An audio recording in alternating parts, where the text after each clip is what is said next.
It is your therapy session, coping mechanism known as Seahawks Today by Chat Sports. Tyler Jones here with another edition of Overreaction Monday. We scour the internet to see what you all had to say about the Seahawks' disappointing performance, losing a heartbreaker to the LA Rams for the second time this year. We'll go over all the overreactions coming up in just a moment. But first, quick injury update on Geno Smith.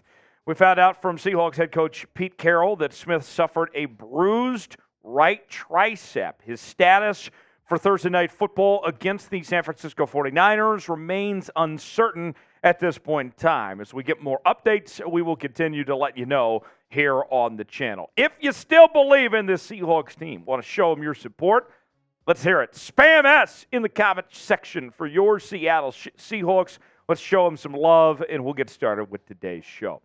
The first overreaction, Drew Lock, not the answer at quarterback for the Seahawks, and that is not an overreaction, my friends. Drew Lock came in after Geno Smith went down with that injury. Ultimately, we did see Geno come back.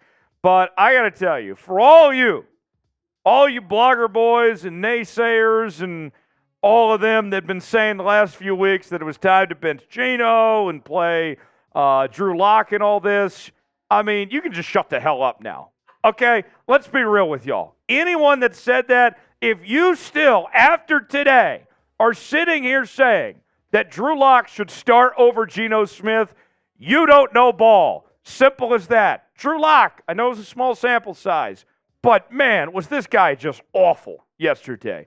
2 of 6, 3 yards, an interception. He did not play well. Granted, the offense was not looking too great before he came in, but, man, there was no spark. There was nothing that Drew Lock provided. And you take a step further. If we go into the nerd numbers, the analytics, it looks even worse for Drew Lock. His passer rating in Sunday's loss was a grand total of 2.8. That's the lowest number he's had since joining the Seattle Seahawks. Brutal from Drew Lock. So I don't want to hear it. If the Seahawks have to go with Drew Lock on Thursday against the Niners, Lord bless him. Could be a long night, but hey, we'll root on Drew. We'll support whoever the Seahawks quarterback is. But you better believe I'm ride or die with Geno first. Who should be the Seahawks starting quarterback? It's Geno. That's the only correct answer here. Don't put any D's in my comment section. Only the G's. Find that G spot right now in that comment section.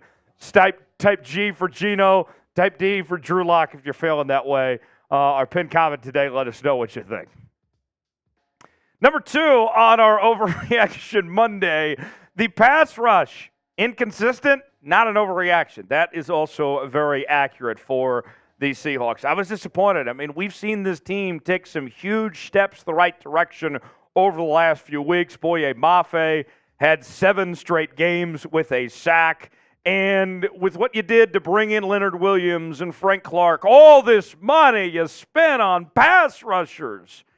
And what did you have to show for it this past week? Nothing. Was it an improvement from what you saw week 1? Sure, it was. But not that much. The Seahawks only had 1 sack. That was courtesy of Devon Witherspoon. 3 hits on the quarterback in Sunday's loss. Look, you can't win in the National Football League without getting after the quarterback. And the way this Seahawks defense is designed, getting pressure is a crucial key to making everything else work. So, I mean, it's simple. If you protect your quarterback, you're going to beat the Seattle Seahawks. That's the recipe that the Rams, the blueprint they've put out there for the rest of the National Football League, it's right there, and it was on display again yesterday. Today's show is sponsored by Odds Are. Odds Are, great place to go when you are trying to find the bets you should be making. Now, let's make one thing clear. Odds Are is not a betting app, but its AI technology recommends the best bets that are out there. Luck is not strategy. We don't take your bet. We make you better at betting. With Odds Are, you want to look for the green values. Those are the bets they recommend. The red ones are the ones they say stay away from. No way, Jose.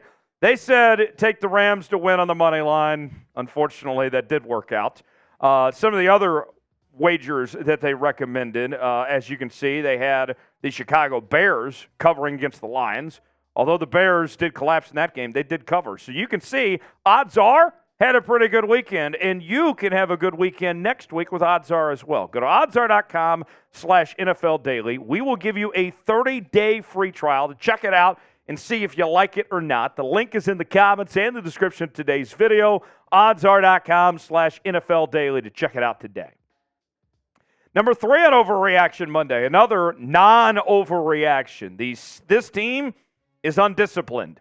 And that, my friends, unfortunately, is a fact, Jack. I mean, look at what we saw yesterday. This was a debacle of epic proportions. Over halfway through the season, and the penalties are getting ridiculous. And some of you might say, blame the refs, F the refs. The Seahawks are getting screwed every week. That's not what's happening here. That's not the case. It's easy to blame the officials, but that's not the reality. The reality is that this team is undisciplined and continues to stand in its own way.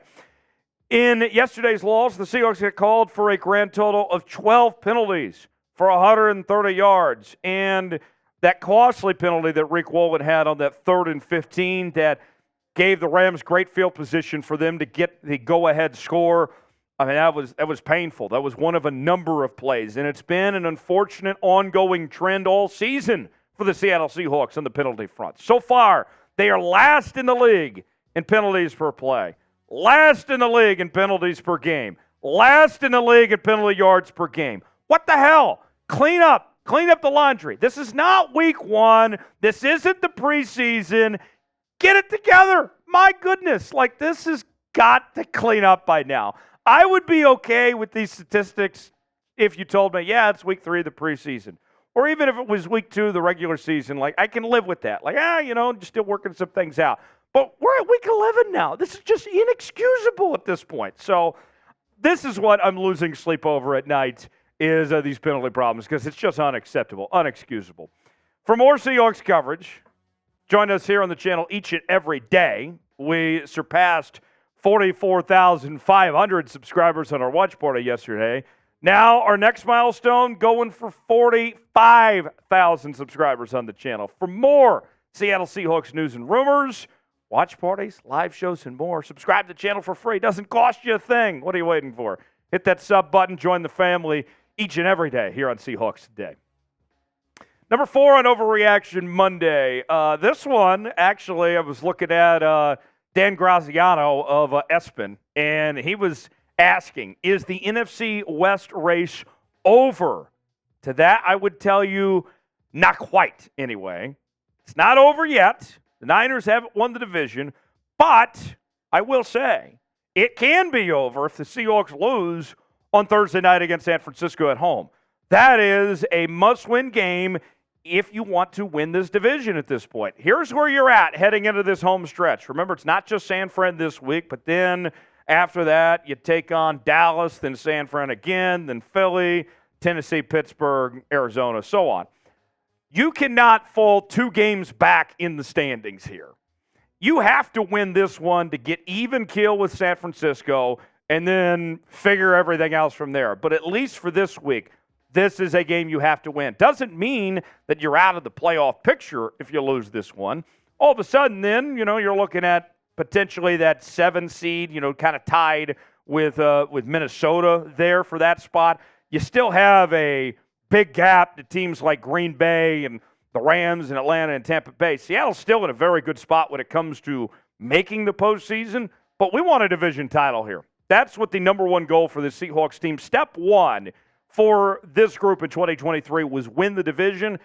Things get a lot harder if you do not win the John Madden Thanksgiving celebration on Thursday night against San Francisco. And right now, the early odds have San Francisco as a 7-point favorite with the over-under at 42.5. So no one believes in us. Here we go again.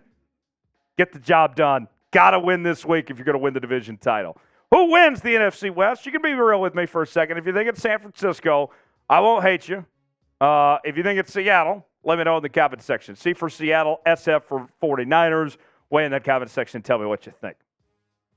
Last in Overreaction Monday. Now, this, my friends, is a bit of overreaction. Some of y'all were saying, time for a new kicker. Okay, look, I know it wasn't the ending we wanted. Jason Myers missing that field goal.